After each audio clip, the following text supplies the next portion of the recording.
এখন যেহেতু শ্রাবণ মাস চলছে, তো শ্রাবণ মাসে অনেকেরই বাড়িতে আছে সম্পূর্ণ নিরামিষ রান্না হয়। তো সেই কথা মাথায় রেখেই আজকের আমি রান্নাটা করব তাদের জন্য।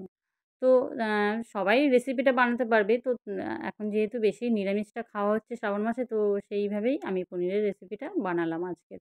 সম্পূর্ণ নিরামিষ এই পনিরের রেসিপি আপনারা খুব সহজভাবে একদম সিম্পলভাবে বানিয়ে নিতে পারবেন। তাও একদম রেস্টুরেন্টের মতো। খেতেও লাগবে দুর্দান্ত। তো রেসিপিটা ভালো লাগলে অবশ্যই আমার চ্যানেলটাকে সাবস্ক্রাইব করে পাশে থাকার অনুরোধ রইলো। পাশে থাকা বেল আইকনটা অবশ্যই অন করে রাখবে যাতে আমি যেকোনো রান্না দিলে আপনাদের কাছে সর্বপ্রথম পৌঁছে যায়। তো চলুন আজকের রেসিপি দেখা যাক কীভাবে আমি রেসিপিটা বানালাম। তো পুরোটাই দেখবেন, না হলে কিছুই বুঝতে পারবেন না স্কিপ করলে। কী মশলা দিলাম, কী করলাম, তো কীভাবে রান্নাটা করলাম। তো দেখার জন্য অনুরোধ করলাম সবাইকে। আশা করি রেসিপিটা আপনাদের সবার ভালো লাগবে। তো চলো দেখা যাক আমি রেসিপিটা কীভাবে বানাই। তো এর জন্য নিয়ে নেব আমি কিউব করা ১২ পিস পনির। তো কিউব করা এরকম একটু বড় সাইজ একটু নেবেন, একটু বড়, বড় যাতে একটু পনিরটা হয়। তো একটু বড়, বড় কিউব করা পনির আমি নিয়ে নিয়েছি। এখানে ১২ পিস আছে। তো ১২ টুকরো আছে। তো এটাকে এইভাবে কাটতে হবে। দেখুন আমি চৌকো, চৌকো করে কিন্তু কেটে নিয়ে নিয়েছি। আমি আর কাটাটা দেখালাম না, এখানেই দেখিয়ে দিচ্ছি। তো এইভাবে কেটে নিয়ে নিতে হবে। এবার আমি এর জন্য কিছু মশলা রেডি করব। আমি কেটে নিয়েছি, ওটা একটু ধুয়েও নিয়েছিলাম। নিয়েছি কিছু চারমগজ, নিয়েছি একটু আদা, নিয়েছি ঝালের জন্য কিছু কাঁচা লঙ্কা আর নিয়েছি ভাঙা কিছু কাজু। ব্যাস এটা একটা পেস্ট বানাবো। তো এইটা একটু জিরে দিয়ে, জিরা পাউডার দিয়ে এটাকে আমি ২ চামচ জিরা পাউডার দিয়েছি ছোটো চামচে। দিয়ে এটাকে একটা জল দিয়ে একটা পেস্ট বানিয়ে নেব। তো এটা পেস্ট বানাচ্ছি। এদিকে টক দই নিয়ে নিতে হবে। এখানে আমি বড় চামচের ২ চামচ নিয়েছি টক দই। তারপরে নিয়ে নেব এখানে গোলমরিচ গুঁড়ো। এটা আমি বাজার থেকে যে গোলমরিচগুলো প্যাকেটগুলো পাওয়া যায় সেটা দিচ্ছি। আপনারা চাইলে এটা গুঁড়ো বাড়িতেও বানাতে পারেন বা ক্রাশ করে নিতে পারেন গোলমরিচটা। তো আমি গুঁড়োই দিচ্ছি কিছুটা পরিমাণ এখানে দিয়ে দিয়েছি অল্প পরিমাণ ১ চামচ, বড় চামচের ১ চামচ দিলে হবে। আর এই দেখুন পেস্টটা আমি বানিয়ে নিয়েছি, যে আদা, কাঁচা লঙ্কা আর চারমগজ, কাজু। এখানে এই গোলমরিচ গুঁড়ো দিয়ে যে টক দইটা আমি নিয়ে নিয়েছি সেটাকে ভালো করে কিন্তু ফেটিয়ে নিতে হবে। এইভাবে কিন্তু একটু মিশিয়ে নেব, যাতে দইটা ফেটে না যায়। যখন আমি তেলে দেবো দইটা যেন না ফাটে, তার জন্য এটাকে কিন্তু মিশিয়ে নিতে হবে। দেখুন এই দুটো পেস্ট আমার রেডি হয়ে গেল আমি এই রেসিপিটা বানানোর জন্য। এবার কড়াই বসিয়ে দিয়েছি। কড়াতে দিয়ে দেবো আমি এখানে সাদা তেল। তেলটা একটু দেবো ৫০ গ্রাম তেল, মিলিগ্রামের তেল থেকে একটু বেশি। তো এরকম দিয়েছি। আর এটা কিন্তু সাদা তেলেই রেসিপিটা বানালে বেশি খেতে ভালো লাগবে। তো আমি সাদা তেলেই রেসিপিটা বানাচ্ছি। আপনারা চাইলে রেসিপিটা সাদা তেলেই বানাবেন। তো প্রথমে আমি দিয়ে দিলাম এখানে হচ্ছে কিউব করা যেই পনিরগুলো কেটেছিলাম সেটাই কিন্তু দিয়ে দেবো। কড়া গরম হয়ে যেতে, তেলটা যখন গরম হয়ে যাবে তখন কিন্তু এই পনিরগুলো ছেড়ে দিতে হবে। পনিরগুলো দেওয়ার পর এটাকে কিন্তু একটু নাড়াচাড়া করব। একটু হালকা ভেজে তুলে নেব যখন একটু লাল কালার হয়ে আসবে। একটু নুনও দিয়ে দিলাম, তাহলে পনিরের ভেতরে নুনটা যাতে ঢুকে যায় তার জন্য। দিয়ে এটা একটু কিছুক্ষণ একটু নাড়াচাড়া করে ভাজতে থাকবো। আমার চ্যানেলে আমি সবসময় ছোট্ট, ছোট্ট রেসিপিগুলো দিয়ে থাকি, যেগুলো আপনাদের খুব সহজভাবে সিম্পলভাবে বানাই, যেটা আপনারা খুব সহজভাবে বানিয়ে নিতে পারবেন। তো আমার চ্যানেলটাকে অবশ্যই, অতি অবশ্যই সাবস্ক্রাইব করে রাখবেন। তো এখানে যদি ভালো লাগে রেসিপিগুলো। তো এবারে আমি কিন্তু পনিরগুলো ভাজা হয়ে গেছে। এবার আমি কিন্তু তুলে নিচ্ছি। একটু লাল, লাল হয়ে গেলেই কিন্তু এটা তুলে নিতে হবে। ব্যাস একটু লাল হয়ে যেতে আমি কিন্তু এটা তুলে নিচ্ছি। এবার দেখুন তেলটা কিন্তু একটু ফেনা, ফেনা হয়ে গেছে।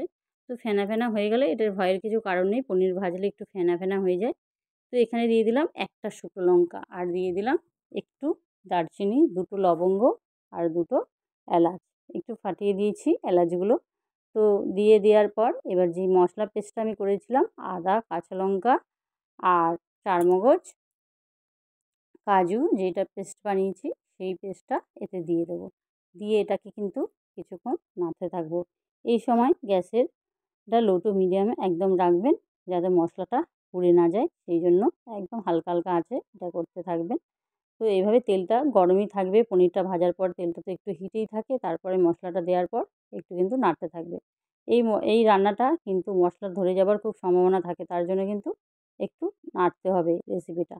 মানে একটু কড়াতে দেওয়ার পর একটু নাড়তে থাকবেন। তো এইভাবে নাড়ার পর আমি এখানে দিয়ে দেবো একটু নুন। নুনটা কিন্তু আমি পনিরেও দিয়ে দিয়েছিলাম, আবারও কিন্তু একটু নুন আমি এতে অ্যাড করলাম। তো নুনটা দেওয়ার পর আবারও একটু নাড়াচাড়া করব। তো আপনারা আপনাদের আন্দাজ মতো দেবেন। পনিরেও দিয়েছিলাম, আবারও একটু দিলাম। এইভাবে আপনারা দিতে থাকবেন। আর পনিরে খুব বেশি নুন লাগেও না, তবুও দেখে শুনে একটু দেবেন। এবারে দিয়ে দেবো যে টক দইটা ফেটিয়ে রেখেছিলাম সেটা কিন্তু দিয়ে দিয়েছি। দিয়ে দেওয়ার পর লো টু মিডিয়ামে এটা হালকা, হালকা আঁচে এটাকে কিন্তু কষাতে হবে। ব্যাস এইভাবে কিন্তু কষতে থাকবো। দেখুন এবার ফেনাটা কিন্তু আস্তে, আস্তে কিন্তু কমে যাচ্ছে।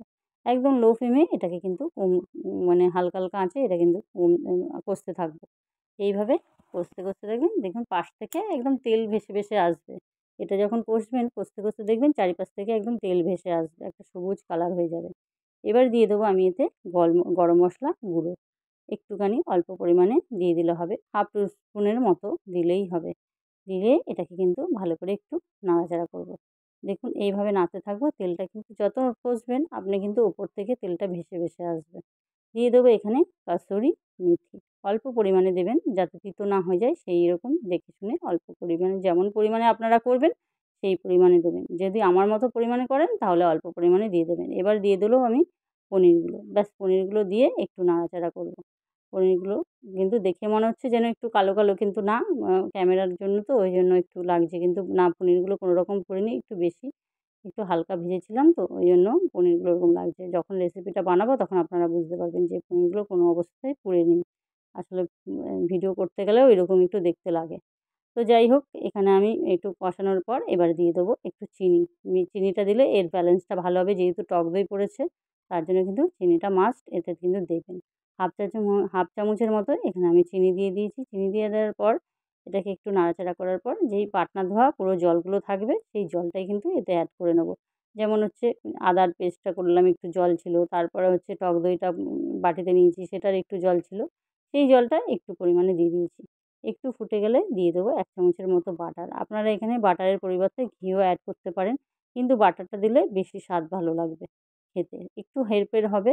দেখুন চারিপাশ থেকে কিন্তু তেল ভেসে, ভেসে আসবে। এবার পনিরটা দেখুন একদম রেডি হয়ে যাবে। পনির বেশি ফোটাতেও নাই, একটুখানি ফোটালেই কিন্তু পনির হয়ে যায়। একটু ফুটতে, ফুটতে এটা যখন হয়ে যাবে একটু হালকা, তখন কিন্তু এটাকে হয়েই যাবে পুরো। তো একটু ফুটতে দেবো হালকাভাবে। এবার একটু ফুটে গেছে, ব্যাস এই দেখুন পনিরটা কত সুন্দর হয়ে গেছে। কোনো রকম কালো ভাব বা কিছু সেরকমভাবে কিছুই নেই। দেখুন পনিরটা ফোটা হয়ে গেছে। এবার রেসিপিটাও কিন্তু রেডি হয়ে এসছে। এবার আমি এটা পরিবেশন করে দেবো। দেখতে কিন্তু একটু ফুটিয়ে নিলেই এটা কিন্তু হয়ে যাবে। আমি একটু ঢাকনাও চাপা দিয়ে দিয়েছিলাম, তার ভেতরে দেখানো হয়নি। আর ওপর থেকে হয়ে আসলে একটু সামান্য ধনেপাতা কুচি ওপর থেকে একটু সামান্য গার্নিশের জন্য দিয়ে দেবেন। খেতেও ভালো লাগবে, টেস্টি হবে। তো ওপর থেকে একটু ধনেপাতা কুচি দিয়ে পরিবেশন করে দেবো। এবার দেখুন এটা একদম রেডি হয়ে গেছে পনিরের এই রেসিপিটা। এবার আমি কিন্তু এই রেসিপিটা ফ্রাইড রাইসের সঙ্গেই পরিবেশন করেছিলাম। মানে খেয়ে খাওয়া খাওয়া হয়েছিল। তো এখানে এবার এটা আমি পরিবেশন করেছি। দেখতে কত লোভনীয় হয়েছে। দেখুন ভালো লাগলে রেসিপিটা অতি অবশ্যই আপনারা ট্রাই করবেন। আর বেশি ভালো লাগলে প্রিয়জনদের সাথে শেয়ার করতে একদমই ভুলবেন না। আর আজ আসি বন্ধুরা। তো টাটা। আবার নতুন কোনো দিনে নতুন কোনো রেসিপি নিয়ে আপনাদের সামনে আবারও হাজির চলে আসবো। তো ভালো লাগলে রেসিপিটা অবশ্যই লাইক, কমেন্ট, শেয়ার, সাবস্ক্রাইব করে পাশে থাকা অনুরোধ রইলো। অবশ্যই একটা কমেন্ট বক্সে রেসিপিটা জানাবেন কেমন হলো। তো থ্যাংক ইউ ফর ওয়াচিং। সবাই ভালো থাকবেন, সুস্থ থাকবেন। টাটা। আর এটা কিন্তু আমি ভাতের সঙ্গেই, মানে হচ্ছে ফ্রাইড রাইসের সাথে এটা কিন্তু পরিবেশন করেছিলাম। দেখতে কিন্তু ভালো হয়েছিল আর খেতেও কিন্তু খুব ভালো হয়েছিল।